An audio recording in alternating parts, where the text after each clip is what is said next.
Hello and welcome to the preview show. I'm Jed Mills and joining me this week is former Blackpool striker Brett Ormerod. Brett, great to see you. Plenty of change in the dugout here at Bloomfield Road. One being, of course, your old mate Stephen Dobby. Tell us what you know of Dobbs, what he was like as maybe his character as a player. Fantastic lad. You know, he came in. He was part of the a vital part of our squad who came in, scored some important goals for us in the season we went up, and then he obviously had a second spell.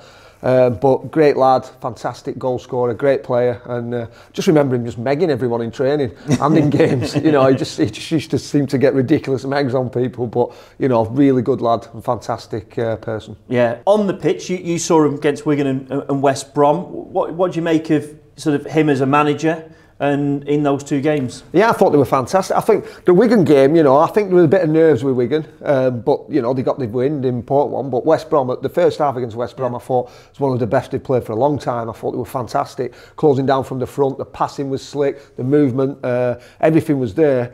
But, you know, they got done on a set piece. So to go to 1-0 down, I think that was a real sucker punch. Is that the positive to take into these last three games that they've got? That, listen, Wigan we won, West Brom, I think everyone can say it was probably one of the most frustrating games we've seen here all the season, about how we pretty much outplayed them but just didn't get anything from the game. Is that the positives to take? Yeah, you've got to take the positives. I mean, you know, you can always dissect the season.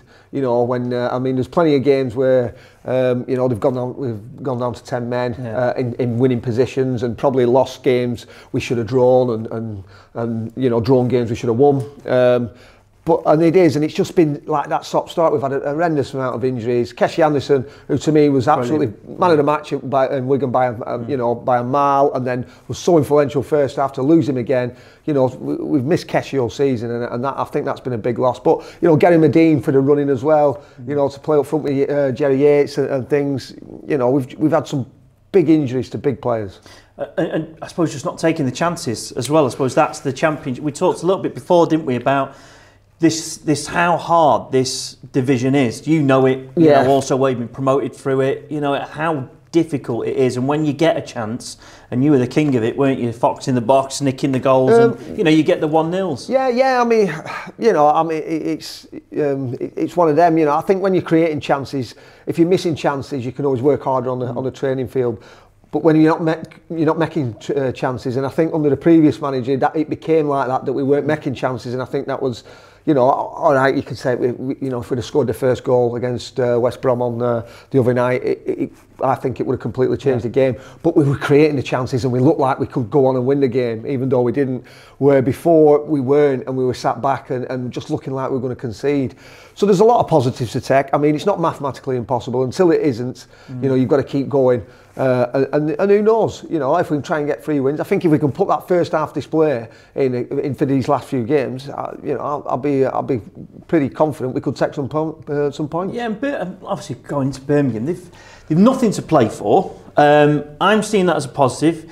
You were a bit like, well, that can be, you know, it can be a tough one there. Look, at the end of the day, you're still a professional footballer regardless, and you're not, you know, in 20 odd years of playing, I never went on a football pitch and seen anyone who purposely wanted to lose.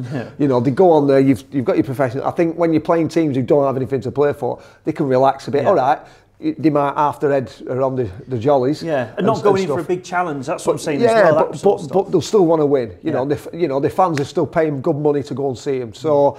You know, and when the pressure's not off, when the pressure is off, when you're nothing, you relax a bit more, and sometimes you tend to play better stuff because you're not tense, and you're not, you know, your players are not frightened of making a mistake that could cost them, you know, something dear. So yeah, it's a double-edged sword, I think. Did you see that bit of, let's say, shackles off on Tuesday night? I felt that against Wigan, that was a bit more sort of uptight. Like I say, the pressure was on. Tuesday, I felt, and I know you were watching it as well, that there was a bit more of a shackles off, and that's maybe why we played as well. Yeah, I think we just started on the front foot. I mean, everyone were closing down, especially first half. West Brom, you know, they were finding it hard to get into the game. They were finding it hard to pick players. I can't really remember Grimshaw making a save apart from, you know, until the set piece for the goal. And you know, their keeper made a good save. I think we hit the post.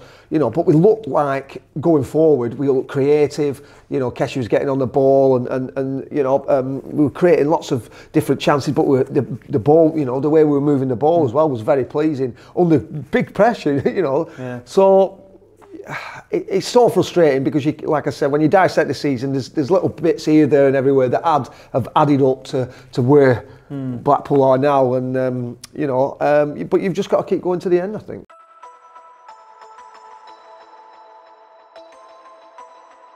Thanks for watching. If you want to watch the rest, go to Tangerine TV. That's it. Thanks for watching. If you'd like to watch the rest, please subscribe to Tangerine TV. Yes.